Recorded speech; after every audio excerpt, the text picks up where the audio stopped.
Four minutes past 7 in the morning, February the 13th, 1960. A steel tower stands alone in the Tanez-Ruft, 100 meters tall.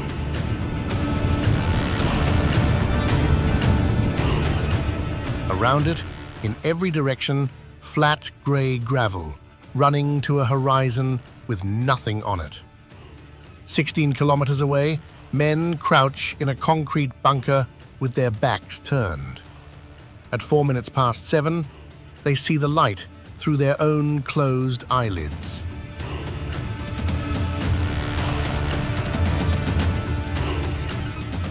The fireball is hundreds of meters across. The heat arrives first. The sound arrives after. A column of dust lifts off the desert floor and keeps climbing, and the tower that held the device is no longer anywhere.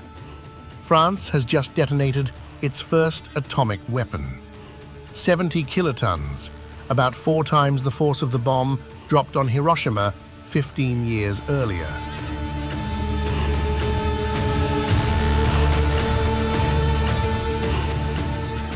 The site had been chosen with some care.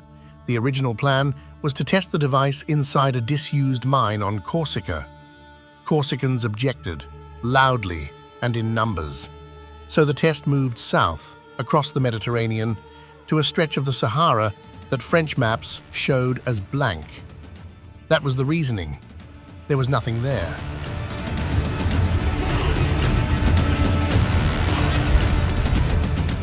There was something there. Tuareg families moved through that country with their herds along routes older than France itself. 3,500 Algerian laborers built the site and worked it. No one was warned. No one was moved. 16 more devices followed over the next 6 years. 3 more above ground here. 13 underground in the mountains to the east. Fallout was later measured in Senegal, in Ivory Coast, in Burkina Faso.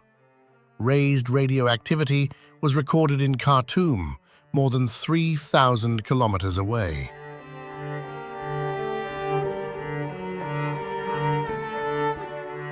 The bomb had a code name, Jerbois bleu, blue jerboa. A jerboa is a small desert rodent. Back legs like a kangaroo, ears too big for its skull, and a habit of crossing open ground in long hops after dark. It lives in that exact sand. Somebody in the French command picked the name because the animal was underfoot. In a landscape, the paperwork insisted was empty. 66 years on, the ground at Regan still holds plutonium, and that word, empty, is the reason this film exists.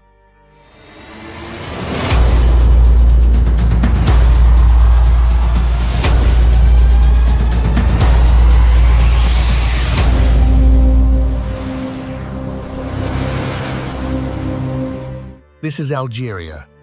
It is the largest country in Africa and the 10th largest on Earth. 2,381,000 square kilometers. You could lay France, Spain, Sweden, and Germany inside its borders and still have room to spare. It touches 7 countries: Tunisia and Libya to the east, Niger, Mali, and Mauritania to the south, Morocco and Western Sahara to the west. To the north, almost 1,000 kilometers of Mediterranean coast.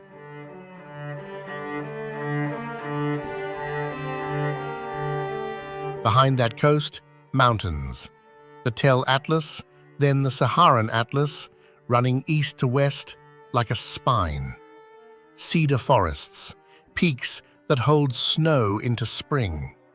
In the far south, a volcanic massif rising to Tahat at 3,003 meters. and then filling everything else, the desert. Roughly 4/5 of the country. 48 million people live here. Around 91% of them live on about 12% of the land, the narrow green shelf between the mountains and the sea that the French called the Tell, which means the rest of it is one of the emptiest inhabited spaces on the planet. Not unoccupied, emptied slowly over 6,000 years by a climate that changed its mind. There are 7 UNESCO World Heritage sites in this country, a Roman city buried under sand for 1,000 years and preserved by the thing that buried it. A second Roman city built into a mountain saddle at 900 meters, with almost nothing reconstructed. A Roman port descending into the Mediterranean. A citadel of white cubes stacked above a bay. 5 fortified desert towns built by religious refugees, running on a water law so exact that modern architects came here to study it. And a plateau in the deep southeast holding 15,000 prehistoric paintings. In 2024, Algeria recorded around 3.5 million arrivals. 2.5 million of those were foreign visitors, and a further million were Algerians of the diaspora coming home. Just over 16,000 foreign travelers reached the Sahara. 16,000. In a desert bigger than Mexico.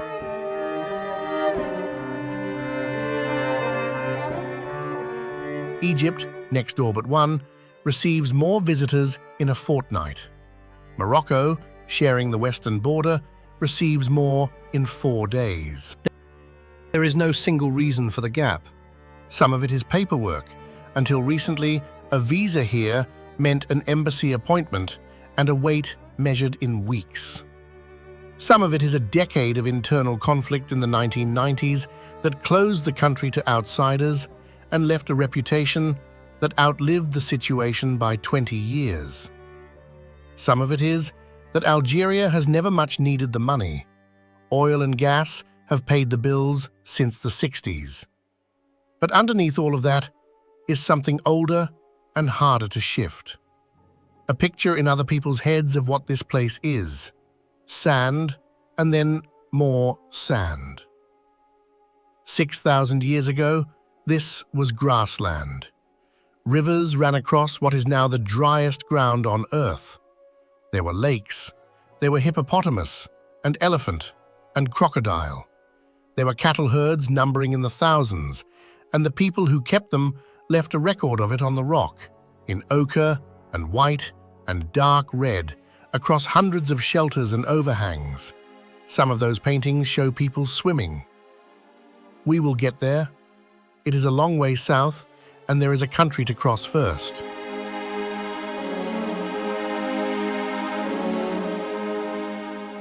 So what is actually standing in the largest blank space on the map? Start with the animal they named the bomb after. The Lesser Egyptian jerboa is about the size of a fist, and roughly half of it is tail. The back legs are 3 times the length of the front ones, and they carry the animal in hops that can cover more than a meter.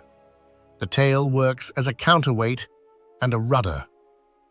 Chased across open sand, a jerboa can change direction in mid-air. It does not drink, not from pools, not from dew, not ever. It takes every molecule of water it needs from seeds and roots and the occasional insect, and its kidneys are efficient enough to give almost none of it back. It spends the day underground, in a burrow plugged with sand behind it to hold the humidity in, and comes out at dusk when the surface has dropped 40 degrees. The species has been doing this since long before the Sahara was a desert. When the grass was here, it lived in the grass. When the grass went, it went under. There were jerboas at Regan in February 1960.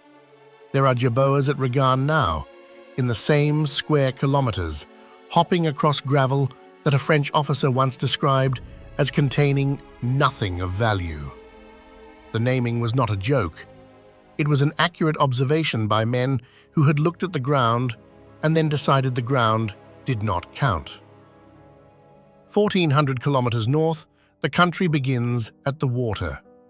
Algiers is built on a slope. The city climbs off its bay in a curve, and because the buildings are whitewashed and the slope is steep, from the sea it reads as a single white wall tilted towards you. The French called it Alger la Blanche. The name has stuck for 2 centuries because it is simply accurate. At the top of the slope sits the Kasbah. It is a triangle of roughly 45 hectares, and it is one of the strangest urban objects in the Mediterranean.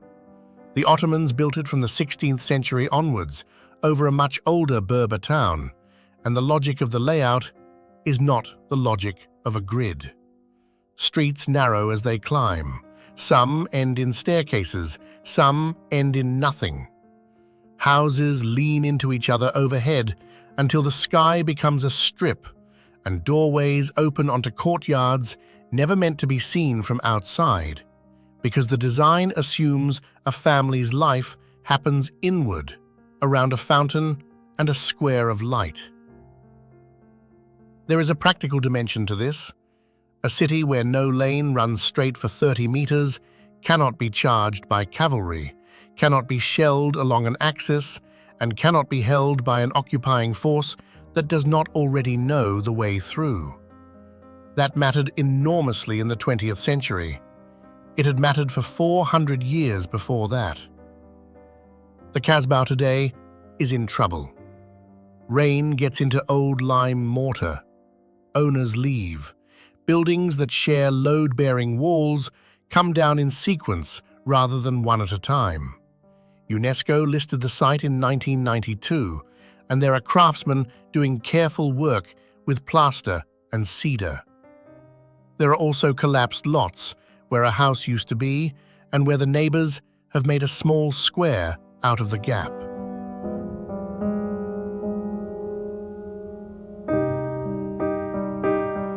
"68 kilometers west along the coast is Tipaza.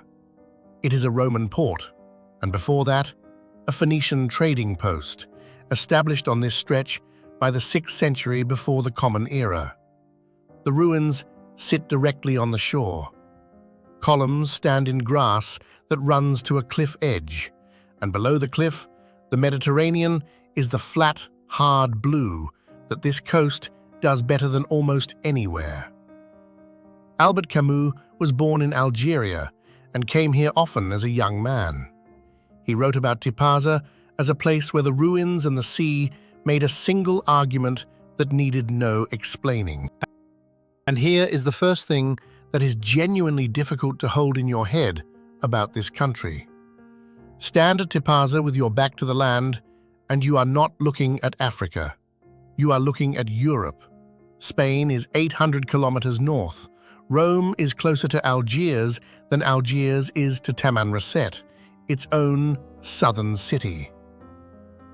Algeria is an African country.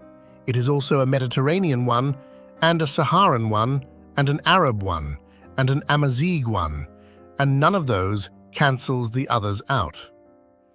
The confusion is not in the country, it is in the habit of needing a place to be one thing.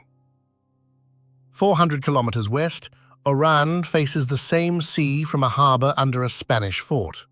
It produced rai, a music that came out of the port cafes and the wedding singers and went on to be heard in Paris and Marseille. Eastward on the coast, at Béjaïa, in the closing years of the 12th century, a Pisan customs official brought his son to live with him. The boy studied under local mathematicians and learned a system of numerals that Europe did not yet use: the 10 symbols, the place value, the 0. He took it home. In 1202, he published it. His name was Leonardo of Pisa, and history mostly calls him Fibonacci, and the arithmetic you were taught at school reached you through a port town in eastern Algeria. On the 5th of July, 1830, a French expeditionary force took Algiers. What followed was not a colonial administration arriving to govern an existing state. It was a conquest that took more than 40 years, moved inland, valley by valley, and ended with Algeria declared not a colony, but a part of metropolitan France, 3 départements, on the same legal footing as Brittany. Historians estimate that Algeria lost something on the order of a third of its population between 1830 and 1872, to fighting, to the destruction of harvests as a military method, to displacement, to typhus, and to famine. The figure is an estimate, and it is contested. Every version of it is very large. 2 years into the invasion, in November 1832, tribal leaders gathered near Mascara and elected a commander. He was 24 years old. His name was Abd el-Qadir ben Muhyiddin, Emir Abd el-Qadir. He was not a soldier by training, he was a scholar from a Sufi family, raised in his father's religious school, who had memorized the Quran by 14 and gone on to study law, philosophy, medicine, and mathematics. What he built over the next 15 years was a functioning state. He raised taxes, minted coinage, ran courts, and moved his capital when it suited him, a capital that at one point was not a city, but a column of tents that could relocate in a morning. He also fought a war that France could not finish. Fast columns, refused pitched battles, supply lines cut behind the enemy. At his height, he held authority over roughly 2/3 of the country, and France signed treaties with him twice, recognizing it in writing. The French answer, when the treaties failed, was to stop chasing the army and start destroying what fed it. Villages, granaries, orchards, herds. The strategy has a name in the French records of the period. It worked. Abd el-Qadir surrendered in December 1847, on terms. He was promised passage to a Muslim country. France broke the promise and imprisoned him instead, eventually in the chateau at Amboise, on the Loire. He was held for close to 5 years and never stopped reminding his captors in writing of what had been agreed. What he did after his release happened in a different country, and it is the reason his name is known outside Algeria at all. We will come back to it at the end.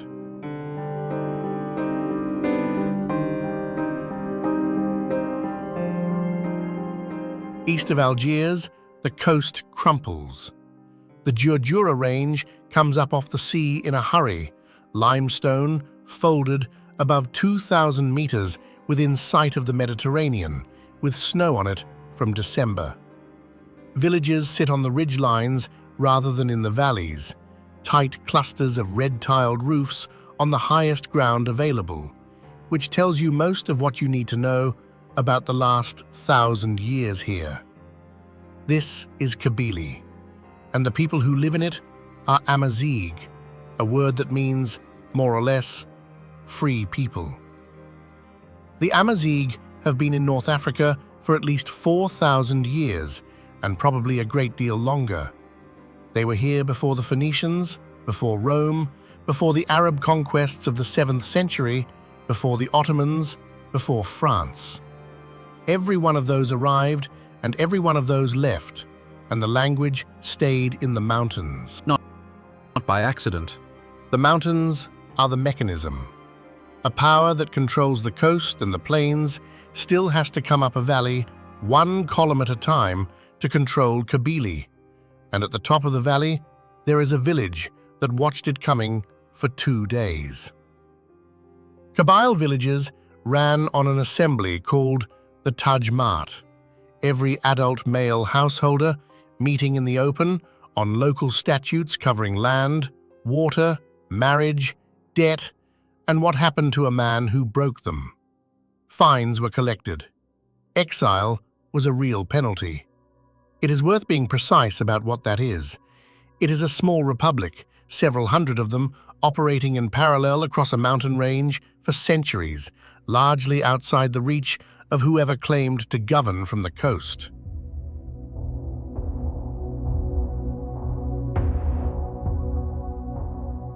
In 1830, the year Algiers fell, a girl was born in a village called Werja in the High Djurdjura. Her name was Fatma Sid Ahmed Umezian. She was educated in her father's religious school, which was unusual, and she refused a marriage arranged for her, which was more unusual still.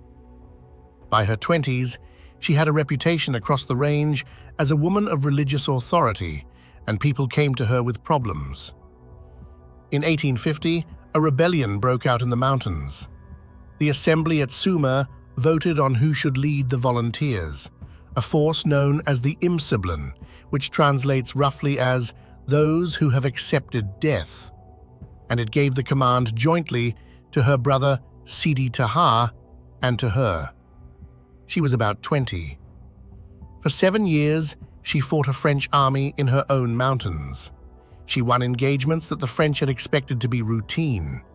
Her name became attached to the place she led from, and she has been known ever since as Lala Fatma Nsumer. She was captured in July 1857. She was imprisoned, moved south, and died in 1863. She was around 33 years old. Kabylie rose again in 1871 under Muhammad el-Mokrani in the largest revolt of the entire colonial period. It failed. The reprisal was land. Hundreds of thousands of hectares confiscated from Kabyle families and transferred to settlers, and a collective fine that took a generation to pay.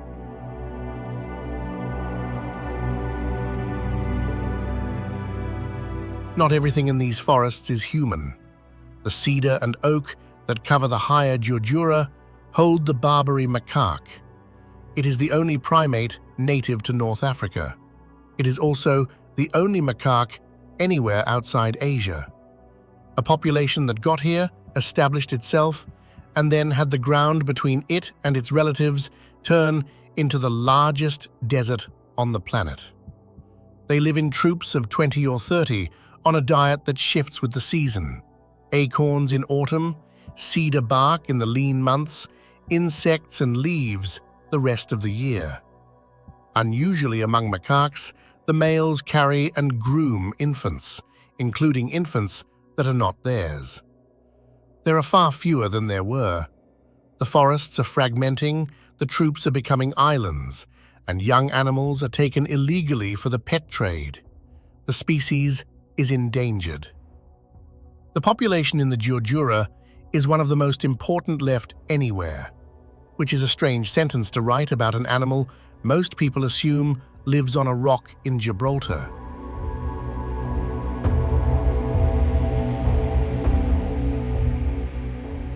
"300 kilometers east, a city sits on top of a rock.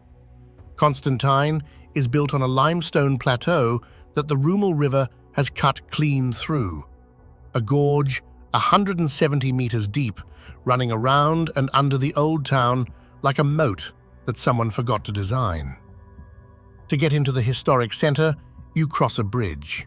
There are several at various heights, and the highest of them hangs so far above the water that from the middle of it, the river is a sound rather than a sight.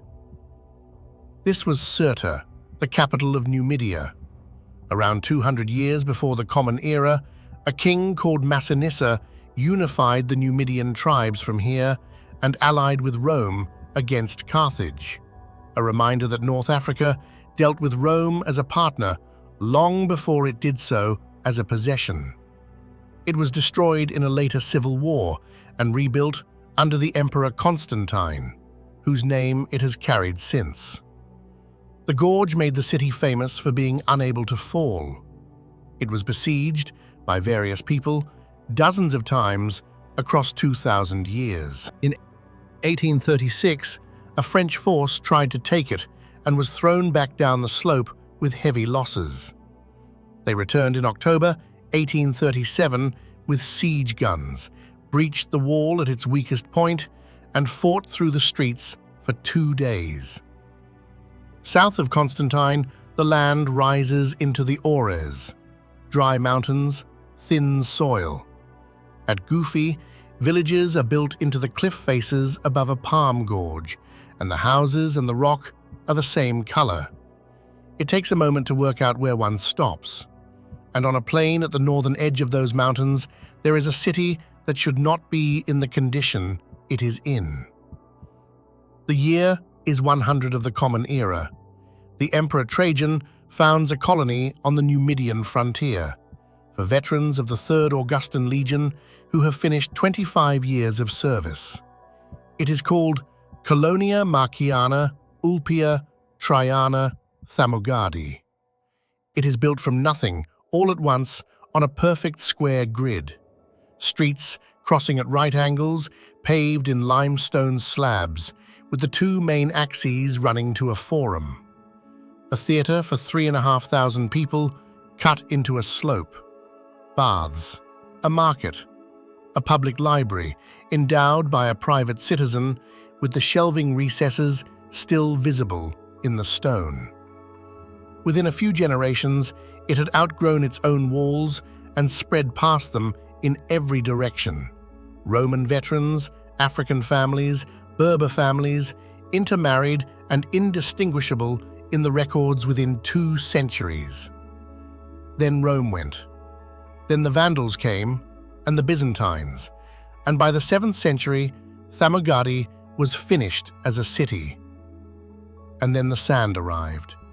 It came off the plain, and it kept coming, and it covered the streets, and then the shop fronts, and then the columns, and for something like 1,000 years, the entire city sat under it.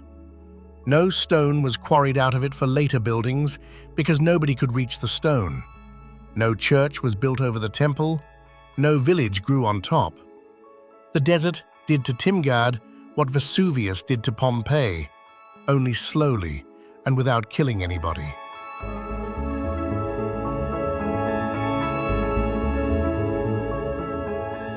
In 1765, a Scotsman named James Bruce arrived on the plain. He was the British consul in Algiers, a large and difficult man who was more interested in exploring than in consular paperwork, and he had come inland to look at antiquities. He found the top of an arch coming out of the ground.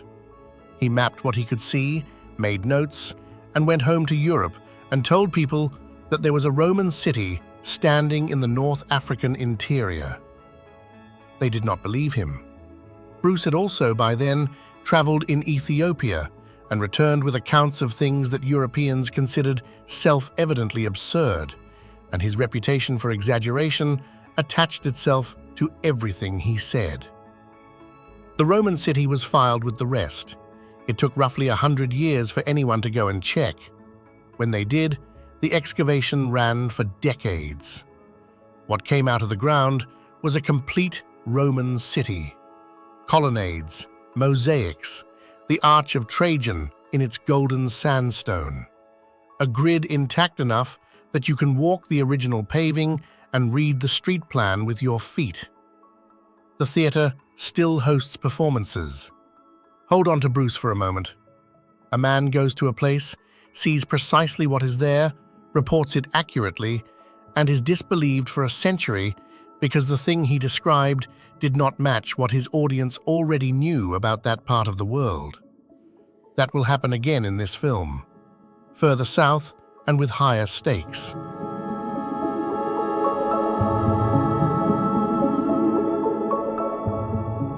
A 150 kilometers north, there is a second Roman city, and it solves a different problem.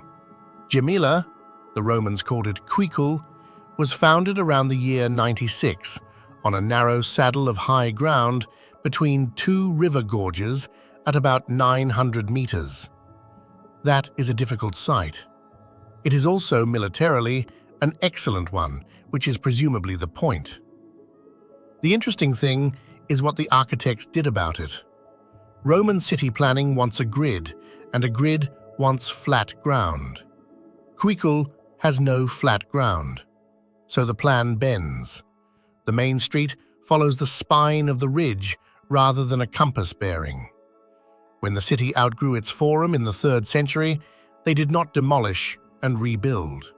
They built a second one further down the slope and connected the two. The Arch of Caracalla from the year 216 still stands at the junction. The theatre is dug into the hillside outside the walls, seats 3,000, and has been left almost entirely alone. Very little here has been reconstructed. What you are looking at is what stayed up. Its Christian quarter came later, basilicas, a baptistry with a font sunk into the floor. This coast was one of the intellectual centers of early Christianity. 200 kilometers east, at Souk Aras, a boy was born in the year 354 to a Berber family. He studied rhetoric, went to Carthage, went to Rome, went to Milan, and came back to be bishop of the port of Hippo Regius, modern Annaba. He wrote a book about his own interior life that had no real precedent, and another about the collapse of the Roman order that shaped European political thought for a millennium. Augustine of Hippo died in Annaba in 430 with a Vandal army outside the walls. Then the 20th century. The 8th of May, 1945. Germany has surrendered. Across Europe, people are in the streets. In Sétif, a market town in the Eastern Highlands, the authorities have authorized a march to celebrate the Allied victory.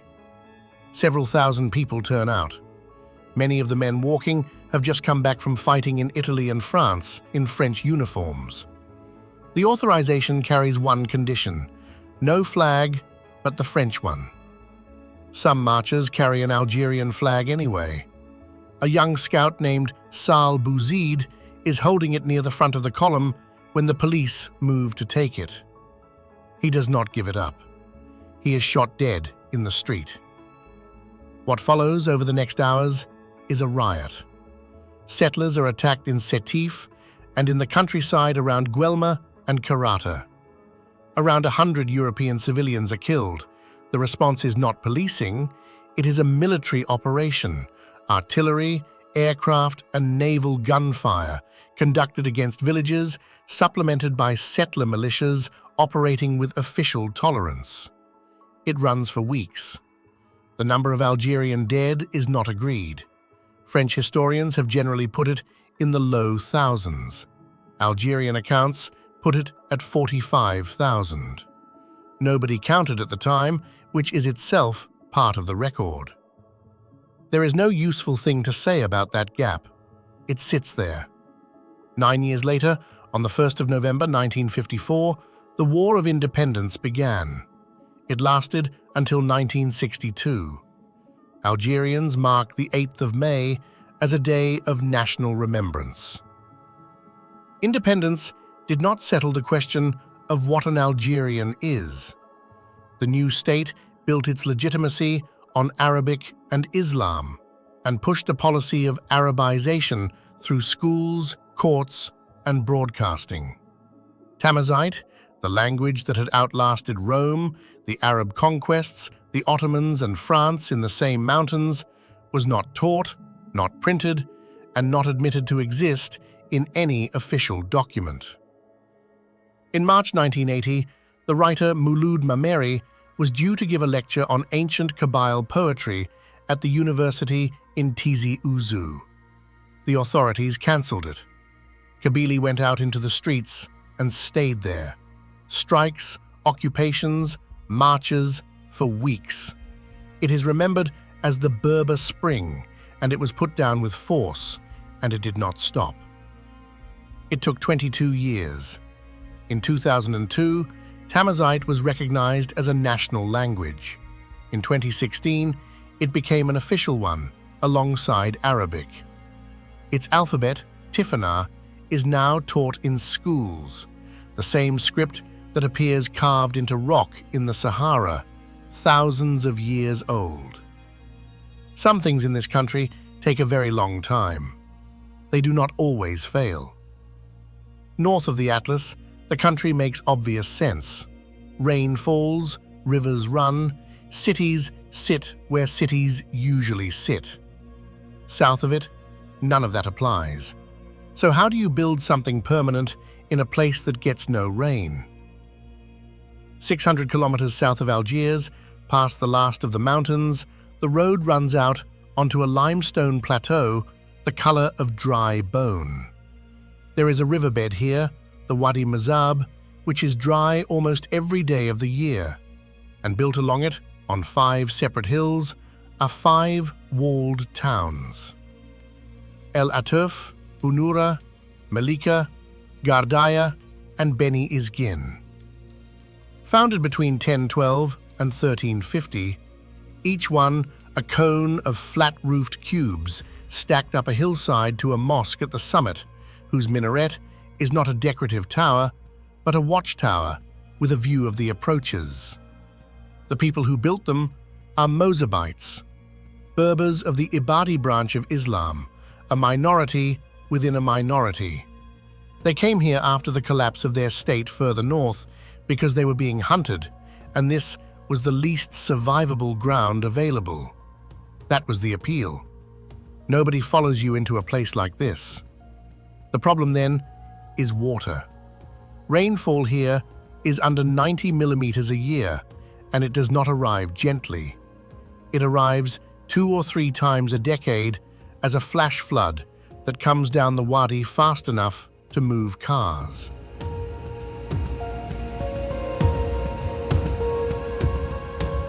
So the Mozabites built a machine out of the valley. The whole system is gravity.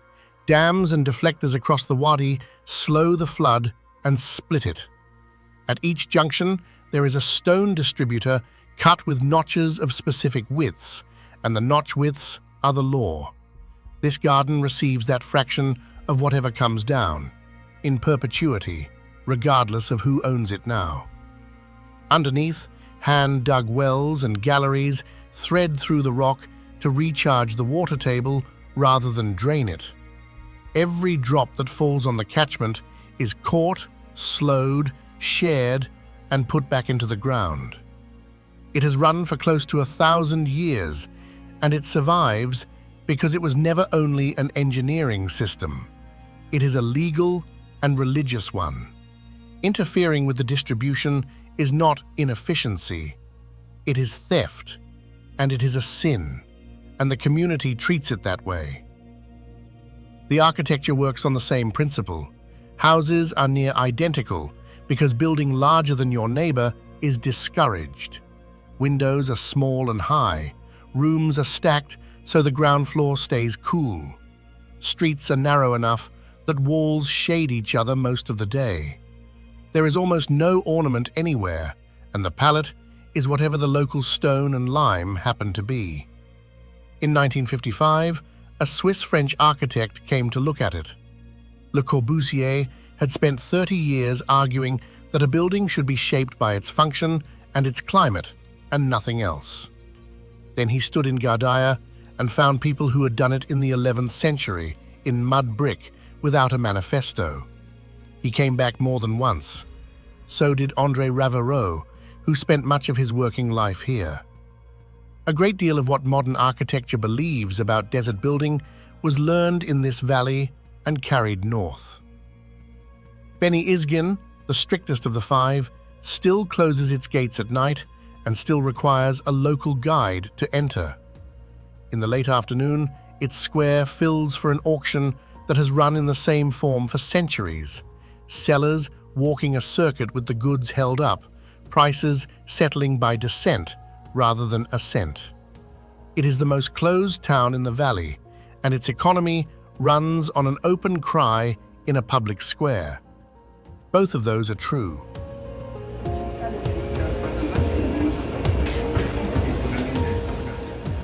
Out in the sand beyond the palm groves, there is a cat. The Saharan cheetah is not the animal most people picture. It is paler, a coat closer to sand than to gold, with faint spots, and lighter in the body. It hunts largely at night, because daytime here can pass 50 degrees, and it can go long stretches without drinking, taking what it needs from the blood of its prey. Its territories are enormous. In grassland, a cheetah might range across a few hundred square kilometers. Here, where prey is scattered gazelle across bare rock, individual home ranges have been estimated in the thousands. There may be fewer than 250 left in the whole of North and West Africa. In Algeria, they persist in the massifs of the Deep South, effectively cut off from every other cheetah on the continent. Camera traps get them occasionally. Researchers go years between sightings. The Tuareg know they are there and always have. It is one of the rarest large predators on Earth, and it is holding on in the emptiest part of the emptiest country in Africa, which is either the worst possible place for it or the only remaining one.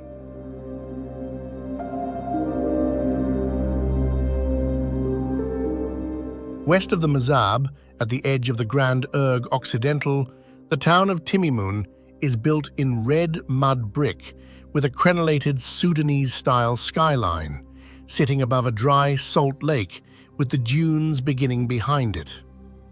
The gardens here run on fogaras, tunnels, hand-dug, sloping down through the rock from an aquifer to the oasis, sometimes for kilometers, with vertical access shafts every few meters so the diggers could get air and get out. Water moves along a fogara by gravity alone. No pump, no power. It arrives at the surface and is divided by a comb, a plate cut with slots of graded widths, each slot the property of a specific family. The tunnels are maintained by hand, by men who go down the shafts to clear collapses, in a trade passed down within families. The number of working fogaras has been falling for 50 years as young people leave. Where a fogara stops, the palm grove behind it stops within a decade.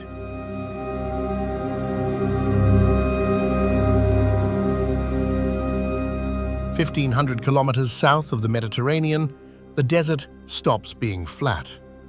The Hogar is a volcanic massif the size of a small country, eroded for millions of years until only the hardest parts remain.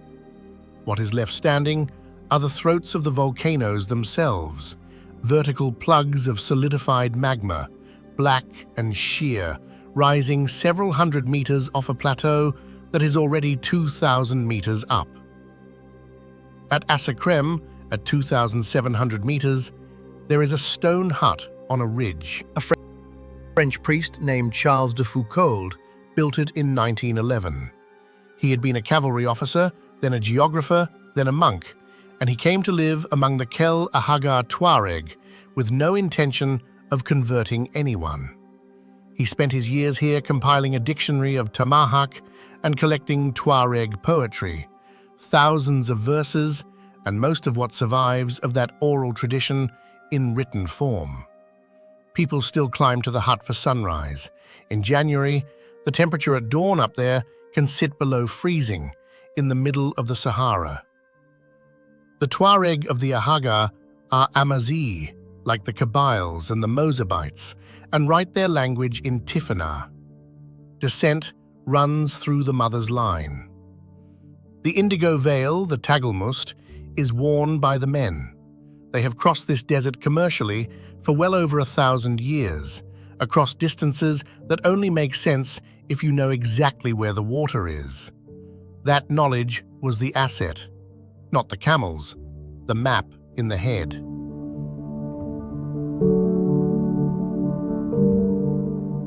Which brings us back to Regan. The 17 tests are usually described in one sentence. This is how France became the fourth nuclear power. That is the version in the textbooks, and it is not false, and it is almost entirely about France. Here is the rest of it. The 4 atmospheric tests at Regan ran from February 1960 to April 1961. When international criticism grew because fallout was turning up in other people's countries, The program moved 700 kilometers east into the Hogar and went underground at In Eka. 13 more detonations followed, the last in February 1966. Underground was supposed to mean contained. On the 1st of May 1962, a device fired inside a mountain gallery, and the gallery did not hold. A cloud came out of the rock and off the mountainside in front of the people who had come to watch, 2 French government ministers among them. Soldiers and civilians in the area were exposed. Algeria had voted for independence 4 months earlier. The testing continued for another 4 years by agreement after the country was independent. 6,500 French personnel worked the program. 3,500 Algerian laborers worked alongside them, generally in the least protected roles and generally without being told what they were near. Nobody has ever done a comprehensive independent health study of the exposed Algerian population. Equipment and contaminated material were buried on site and left. Sand moves. In 2009, France passed a compensation law. The criteria were narrow, and in the years since, the number of Algerian civilians successfully compensated has stayed in single figures. The thing about calling a place empty is that it is not a description, it is a permission.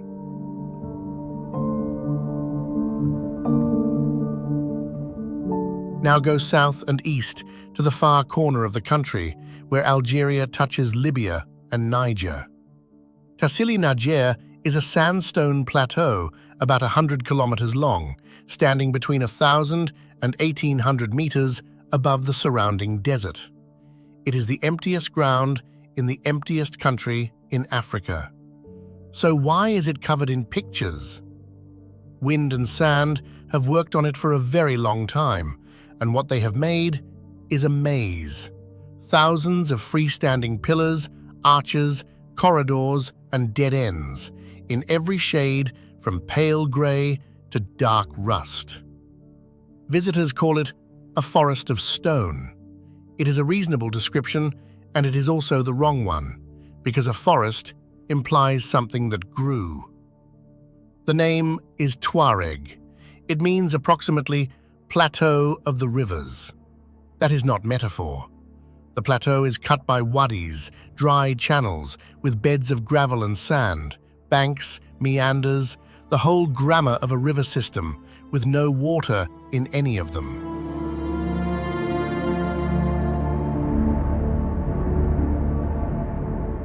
Between 11 and 6,000 years ago, the Sahara was green. The monsoon reached further north than it does now because of a slow wobble in the tilt of the Earth's axis, and the desert became savanna. There were permanent lakes. There were rivers in those channels. Grassland ran from the Atlantic to the Nile, and people lived in it, hunted in it, herded in it, fished in it, and painted on the walls and overhangs of this plateau for something on the order of 8,000 years. There are more than 15,000 paintings and engravings here. Some are 12,000 years old. The oldest are the round heads, human figures, sometimes several meters tall, with featureless spherical heads and long limbs, floating rather than standing, often surrounded by smaller figures with raised arms. One at a site called Jabaran is over 6 meters high. The Tuareg name Jabaran means the giants, which is what they have always called it because they have always known it was there. Later comes the pastoral period, and the register changes completely. Cattle, herds of them, with painstakingly individual horn shapes, milking scenes, encampments, dogs, women and children beside round huts. It is domestic, a record of ordinary life made by people who had time. Then horses appear, and chariots. Then, last, camels, which is the moment the paintings tell you the water has gone. And in among all of it, there are people swimming.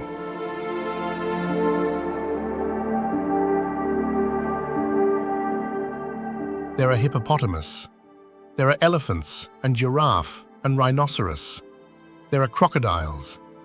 The crocodile is the detail that stops people. A population of West African crocodile survived in the pools of this plateau, isolated from every other crocodile on the continent by 1,000 kilometers of desert into the 20th century. Not in the paintings, in living memory. Of every large animal drawn on these rocks, exactly one still lives here. The aoudad, the Barbary sheep, which climbs the cliffs and gets its water from what it eats. Everything else in the gallery is a record of a world that closed.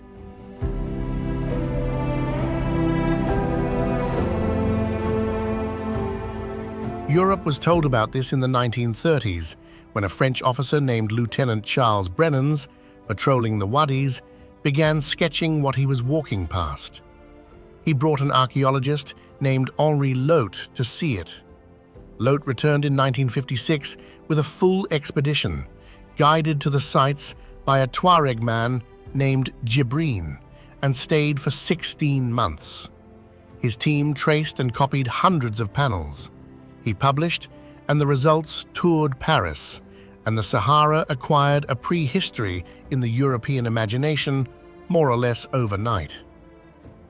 To photograph the paintings, Lote's team wet them. Water darkens the pigment and makes a faded panel briefly vivid.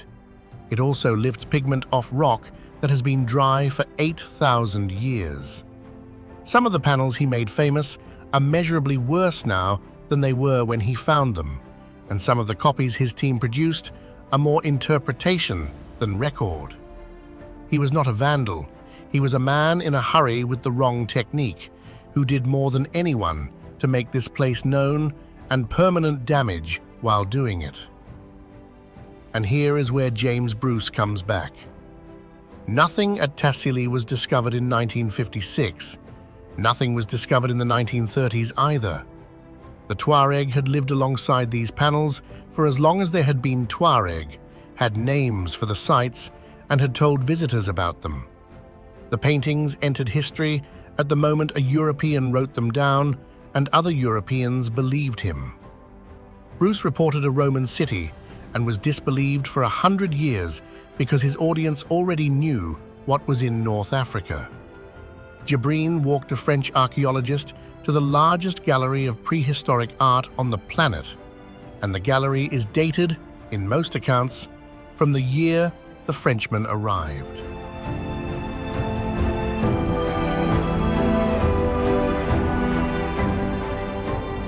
There is one more thing living up here.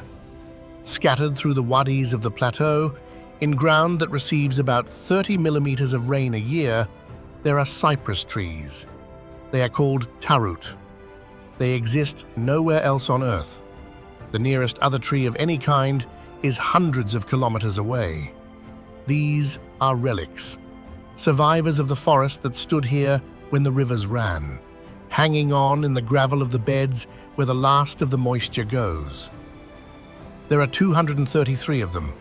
That is not an estimate. They have been counted individually and catalogued. The largest is around 22 meters tall, and one of them, Tin Balalan, has a trunk 12 meters around. Most are over 2,000 years old. Some were standing when Timgad was founded. They also reproduce in a way that is unique among trees. The seed of a tarut develops entirely from the pollen. The tree that carries it contributes nutrition and nothing else. No genetic material at all. Every seedling is a copy of its father. It appears to be an adaptation to being the last ones left, and it is not working. In the entire scientific record, naturally occurring seedlings have been observed twice. There is no tree here under a century old. 233 individuals, each older than most cathedrals, in a species that has effectively stopped starting. The water table has dropped below the reach of a young root. The adults survive because their roots went down when the water was still there. Nothing new can follow them. They are, in the most literal sense, the last standing witnesses of the Green Sahara. Not a record of it, not a painting of it, the actual organisms still alive that were there. 2,000 kilometers north of those trees, in the wet forest of the Babor Massif in Petite Kabylie, there is a small grey bird with a black cap. In 1975, a young Belgian ecologist named Jean-Paul Ledon was working in those mountains and saw a nuthatch he could not place. He was right not to be able to. It was a species unknown to science, in a country that had been surveyed by European naturalists for 130 years. It is called the Algerian nuthatch. It is the only bird endemic to this country, known from 4 sites within about 30 kilometers of one another in old oak, fir, and cedar above 1,000 meters. The world population is likely under 1,000 pairs. Fire is the main threat. So is the slow loss of the old trees it nests in, because a nuthatch needs dead wood, and tidy forestry removes exactly that. It had been sitting in those 4 woods the entire time. Nobody had gone up the mountain and looked properly. That is not a story about a bird.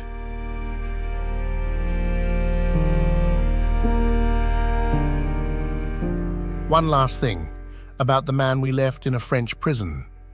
Napoleon III released Emir Abdelkader in 1852 and honored the promise the previous government had broken.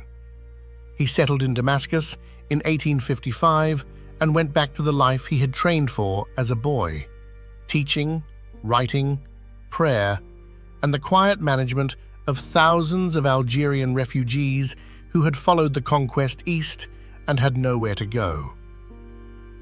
In July 1860, sectarian violence broke out in Damascus. Mobs moved into the Christian quarter. Abdelkader was 52. He put his own household guard onto the streets, opened his house, secured the Ottoman barracks as a second refuge, and sent his sons out into the city to bring people in. When a crowd came to his gate, he went out to meet it and told them what would not be happening. Over several days, he and his men sheltered something between 5,000 and 10,000 people. Many were escorted afterwards to the coast. Letters came from all over Europe. The following spring, an envoy arrived from a newly elected American president named Abraham Lincoln, carrying a pair of pistols as a gift. Asked why he had done it, Abdelkader gave an answer that was not about politics. He said his faith had required it. He died in Damascus in 1883. Outside Algeria, he is remembered almost entirely for those few days in a Syrian city. Inside Algeria, he is the man who held a state together for 15 years against an empire, and whose name is on the main square in the capital. Both of those are the same person. Only one of them traveled. That is the shape of this whole country, and it is worth saying plainly at the end. Algeria has not gone unseen because there is nothing here. There is a Roman city under the sand of the Aurès, a mountain republic that outlasted 4 empires, a valley running on a 1,000-year-old water law, a plateau with 15,000 paintings on it, and 233 trees that remember rain. It has gone unseen because being seen is something that happens to a place from outside, and for 200 years, the people doing the looking arrived with the answer already written down. That is now changing, quite fast. Since late 2022, travelers have been able to get a visa on arrival for the southern provinces through an approved operator. Flights have restarted into Janet at the foot of the Tassili. The government is building hotel rooms by the tens of thousands and has said publicly that it wants 12 million visitors a year by 2030. 16,000 people reached the Sahara last year. 12 million is not an adjustment. It is a different country.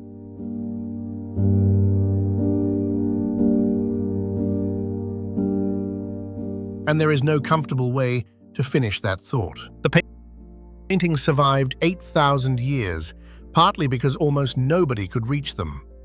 The cypresses survived because there was no reason to go where they are. The Kasbah is falling down for lack of the money tourism would supply. The Fagara diggers are aging out of a trade that visitors might make viable again. Being looked at is what saves places, and it is also what wears them out.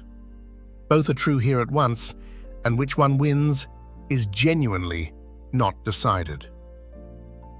What can be said is that the ground was never blank. It was inhabited, farmed, painted, engineered, defended and mourned over continuously by people who were there the whole time, and the map that showed nothing was a statement about the map maker.